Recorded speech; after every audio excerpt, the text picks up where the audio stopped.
Mit liv føles som et godstog, susende med fuld fart igennem landskaberne, på de rustne skimme, bragende, turen, skramlende. Jeg som ser, er som en gasballon, bundet fast i en snor til den sidste vogn.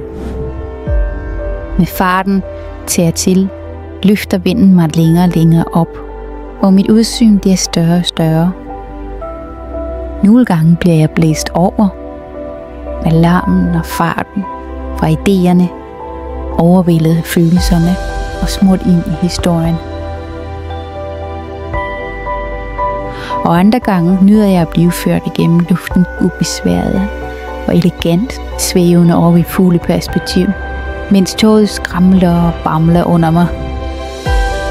Når dette liv er alene, så slipper knuden fra vognens tag, og jeg vil svæve til værs, ud af denne her historie, ud af denne virkelighed, ud af denne scene, ja, endda helt ud af ballonen, da jeg er luften i ballonen, uden for, inden i, alle steder.